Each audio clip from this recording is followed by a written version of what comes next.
What if the very things you've been taught to see as your greatest flaws, your chaos, your emotional turbulence, your desperate, unpredictable nature, were actually the most powerful force in the known universe? What if an empire of gods, ancient and perfect, looked upon your messy, imperfect existence not with contempt, but with a desperate, soul-crushing envy?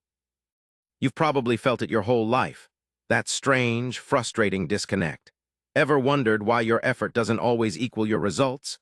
You follow the plan, you tick the boxes, you walk the straight line that society tells you is the path to success. Yet, you feel a nagging sense that something is fundamentally wrong, that the rule book you were given is missing the most important chapters.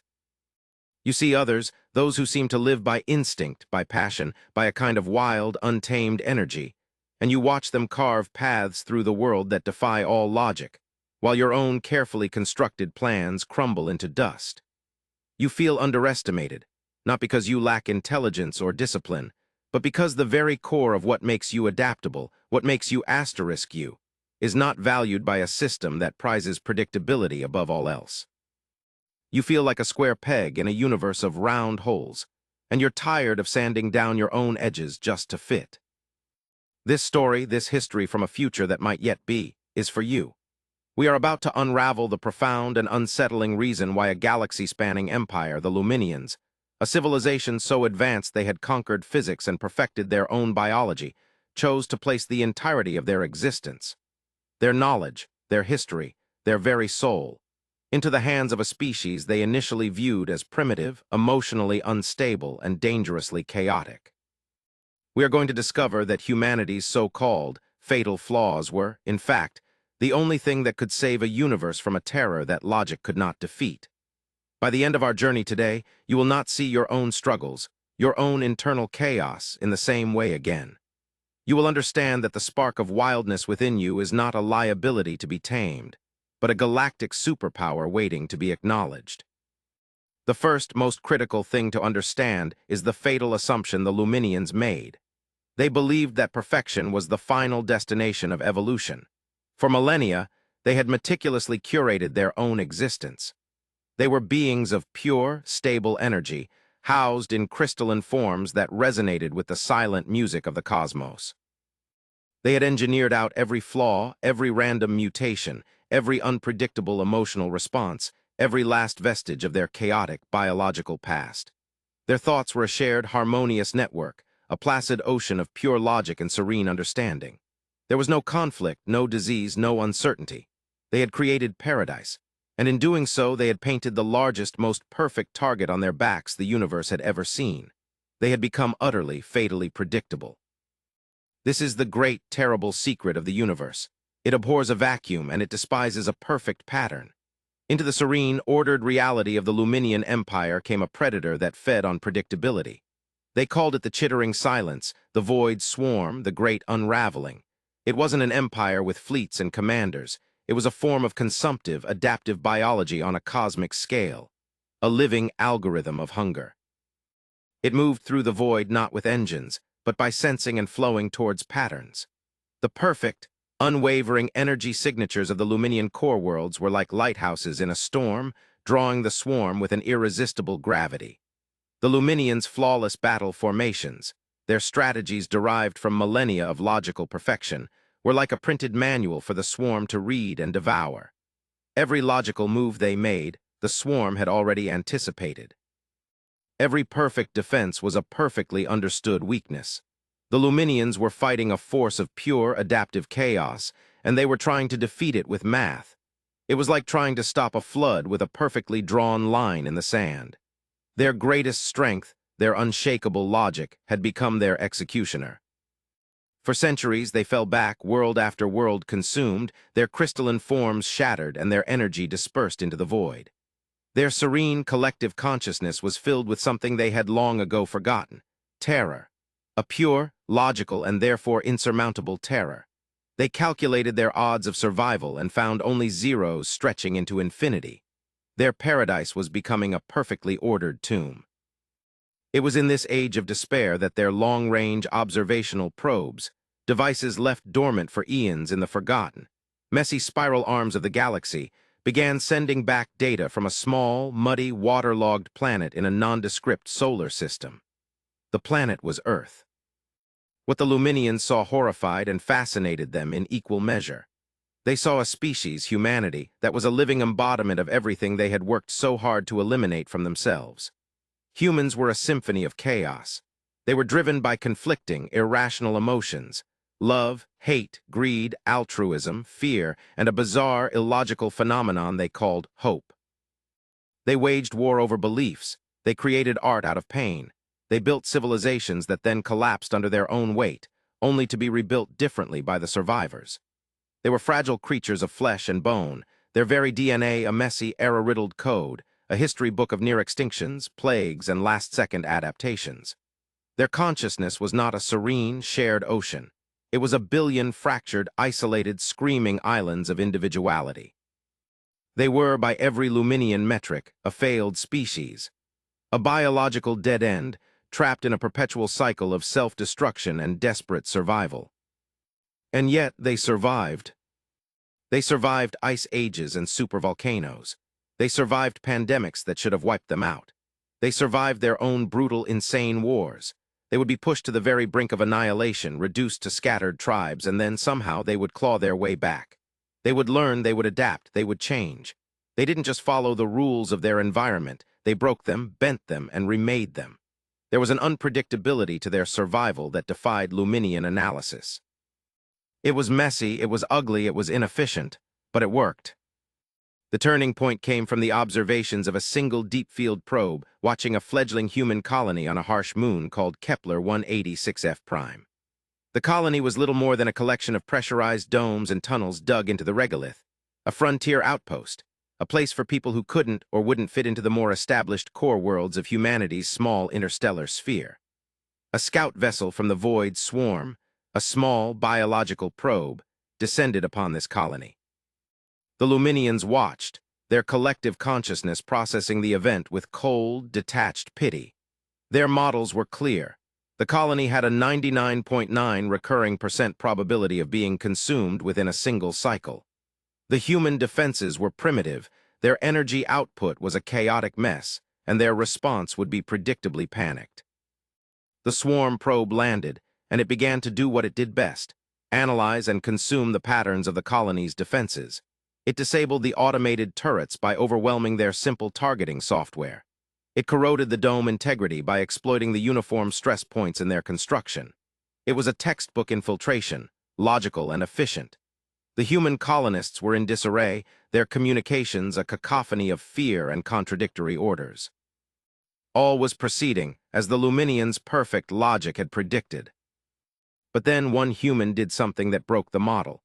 Her name was Eva Rostova, a survivalist by the colony's designation.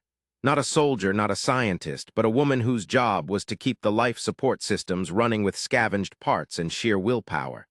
She was a master of improvisation, a student of failure. She saw that the logical, centralized defenses had failed, so she abandoned them. She cut the power to the main grid, plunging the colony into darkness and chaos, but also blinding the swarm probe, which had been feasting on the predictable energy patterns. She then rerouted the colony's entire remaining power reserve into a single, jury-rigged geothermal drill, a piece of industrial equipment never designed as a weapon. She didn't try to fight the swarm probe head-on. That was the logical move, the one the swarm would anticipate. Instead, she did something insane. Guided by a lifetime of living on a hostile world, she had noticed the swarm probe was avoiding areas of high seismic instability. It was a biological entity, and it had an aversion to unpredictable ground. Eva, using a handheld terminal and a connection she had spliced together herself, didn't aim the drill asterisk at asterisk the probe. She aimed it at a massive, unstable ice sheet directly asterisk beneath the probe.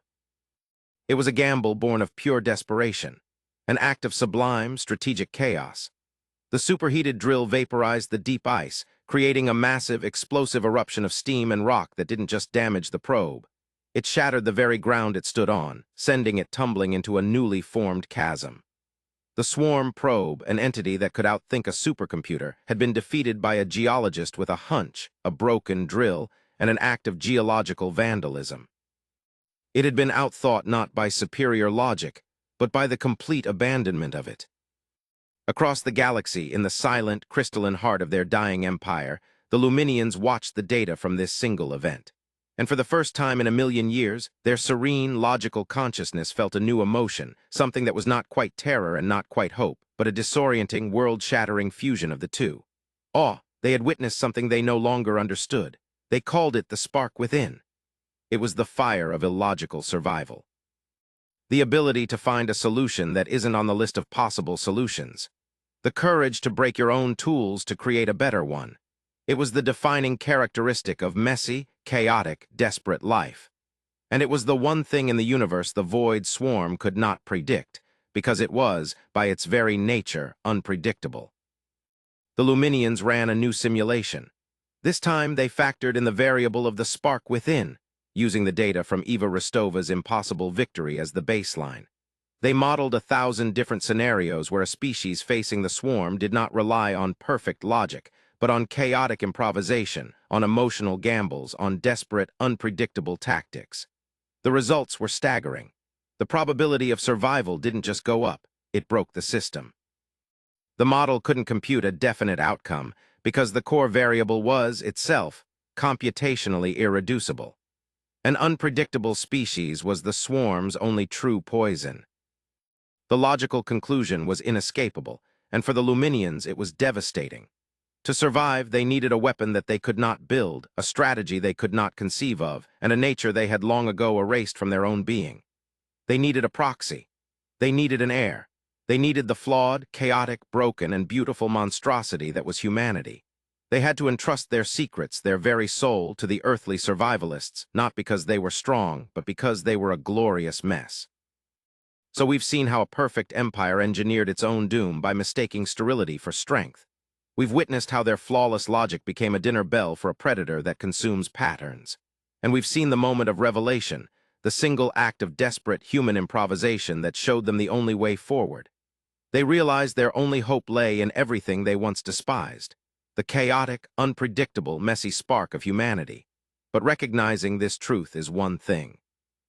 Acting on it is another. What happens when an empire of gods decides to hand over its most precious, most dangerous secrets to a species of barely tamed primates? What do we, humanity, actually do with the keys to the kingdom? Before we dive into that, take a moment and ask yourself this. Think about a time in your own life when you faced a problem that seemed impossible, a situation where every logical solution failed. When was the last time you abandoned the rulebook, trusted a gut feeling, an irrational hunch, and it saved you? When did your own personal chaos become your greatest asset? That moment is a small echo of the spark the Luminians saw in us. The Luminians' decision was not made lightly. It caused a schism in their collective consciousness. To many, it was the ultimate act of surrender, a betrayal of their entire existence. To give their Genesis archive, the complete, unadulterated record of their species, their technology, their philosophy, their art, their every thought for 1,000,000 years, to a species like humanity was seen as an act of cosmic madness. The Genesis archive was not just data, it was their essence. It was a blueprint for technologies that could create stars or extinguish them. It contained the secrets of their own crystalline biology, the ability to manipulate energy and consciousness in ways humanity couldn't even dream of. In the wrong hands, it could unmake reality. But their logic, their cold, hard, inescapable logic, told them that their reality was already being unmade. Their only choice was to bet on the one variable in the universe that defied calculation. They did not make first contact in a grand display of ships and light. That would be a pattern, a predictable act. They chose a method that was, in itself, an homage to human chaos. They didn't send a message to a government or a military leader. They sent it to Eva Rostova, the woman with the drill. The message didn't arrive on a screen or through a speaker. It arrived in her mind, not as words, but as a torrent of pure understanding, a feeling, a concept. The full, crushing weight of the Luminians' despair, their history, and their one flickering hope. Imagine the shock.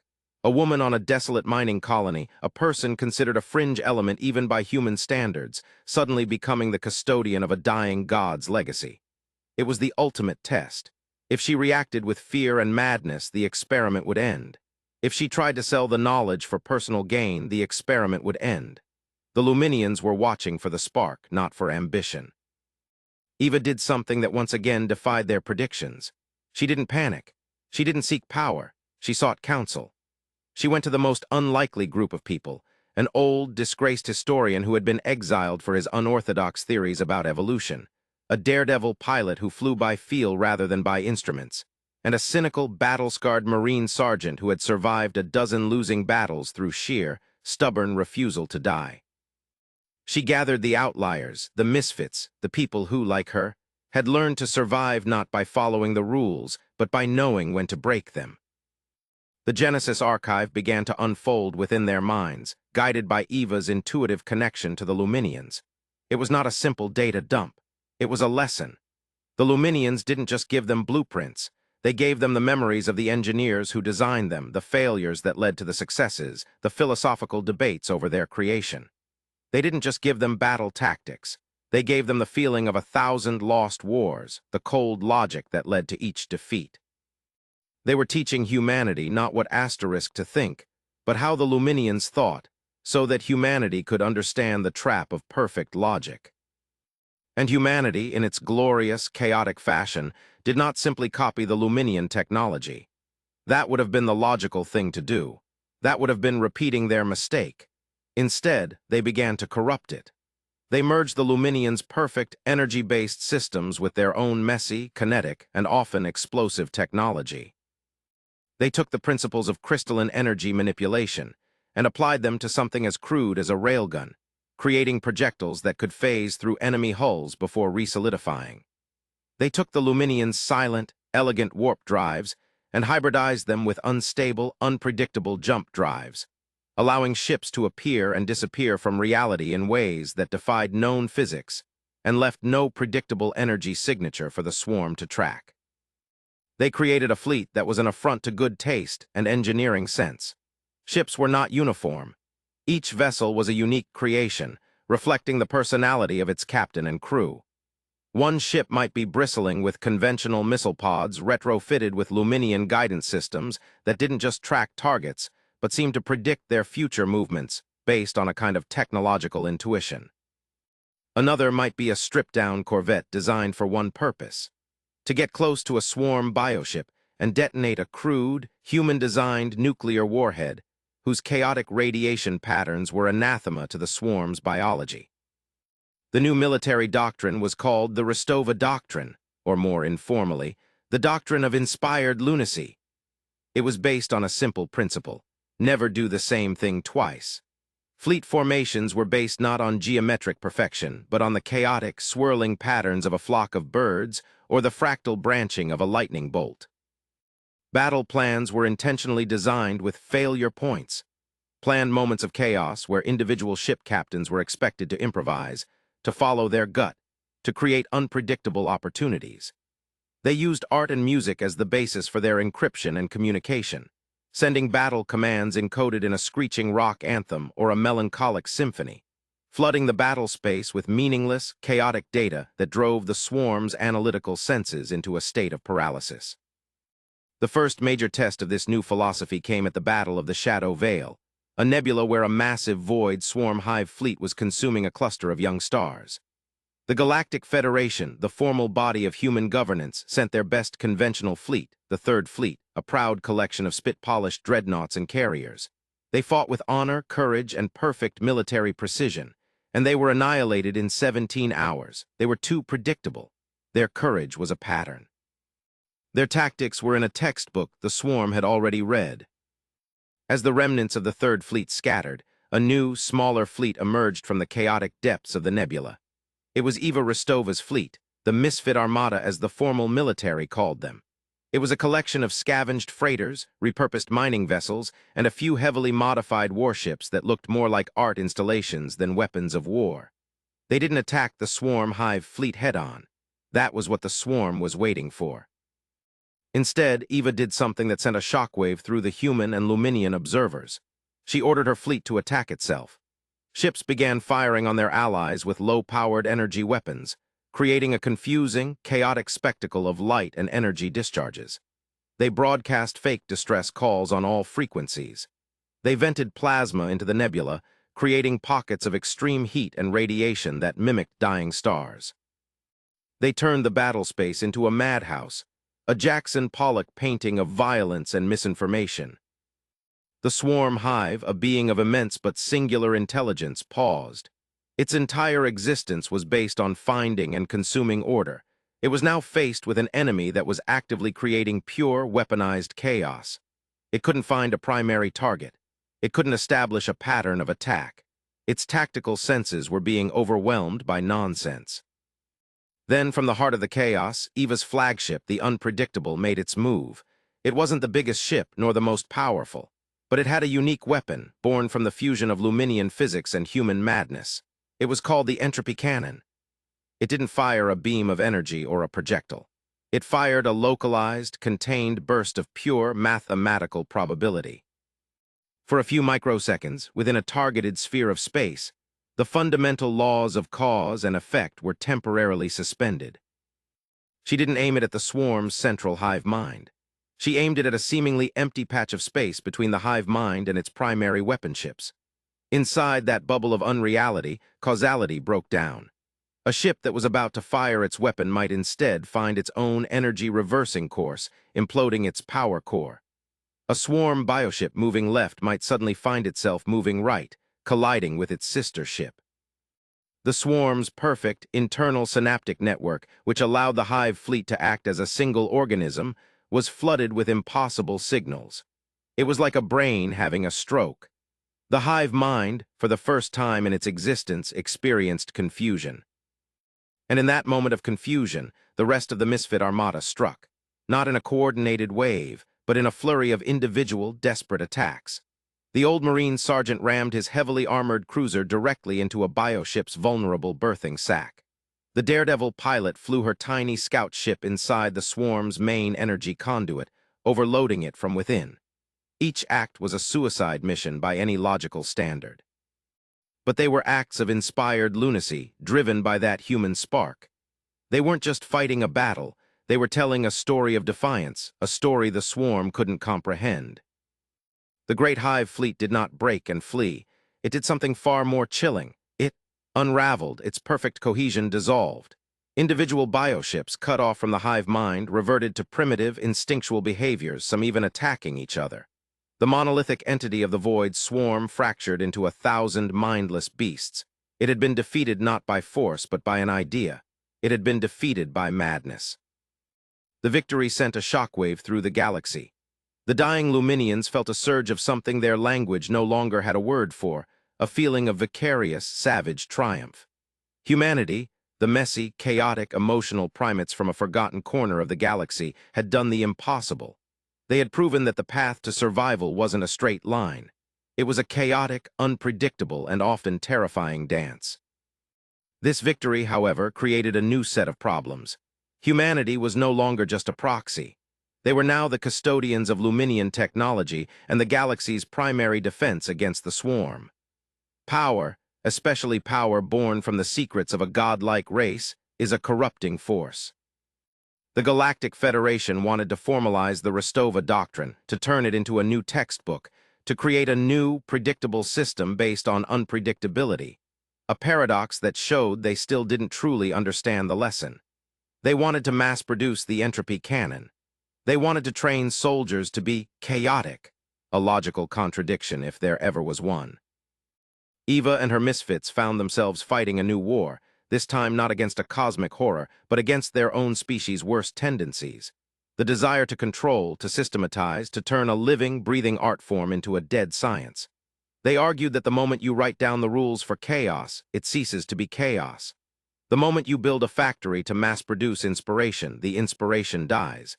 The spark within could not be manufactured. It had to be nurtured. This led to the great schism in human strategy. On one side was the formal military, the Federation, who believed in using the Luminian technology to build a stronger, more powerful, but ultimately conventional defense force. They wanted bigger ships, better weapons, and soldiers who followed orders. On the other side were the followers of the Rostova Doctrine, who argued that their greatest weapon was not the technology itself, but the human spirit that wielded it. They advocated for smaller, more autonomous fleets, for empowering individual captains, for creating a culture of improvisation and creative disobedience. They believed that the best defense against the swarm was a humanity that was more, not less, human. The debate raged in the halls of power on Earth and the core worlds, while on the frontiers the war against the fractured swarm continued. The swarm was no longer a single entity, but it was still a deadly threat, like a shattered mirror with 1,000 sharp edges. The Federation fleets, with their powerful but predictable new ships, found themselves struggling. They could win battles, but at a tremendous cost. They were using a sledgehammer to catch a fly. Meanwhile, the misfit fleets, operating on the fringes with less funding and older ships, were achieving remarkable successes. They didn't just fight the swarm. They herded it, manipulated it, turned its own biology against it. One captain discovered that a certain frequency of classical music caused smaller swarm organisms to become docile. Another learned to mimic the pheromonal signals of a swarm predator to drive away scouting parties. They were not just soldiers. They were becoming cosmic ecologists, learning to live in the new, dangerous ecosystem the swarm had created. They were the true survivalists. The Luminians watched all of this, their dwindling consciousness a silent observer. They saw humanity wrestling with the same fundamental conflict they themselves had faced eons ago. The conflict between order and chaos, between the safety of the system and the power of the individual. They had chosen absolute order and had perished for it. They now watched with bated breath to see if humanity would be wise enough to choose the harder, messier path of balance. The Genesis Archive had one final secret, one last gift for humanity. It was not a weapon or a piece of technology. It was a memory.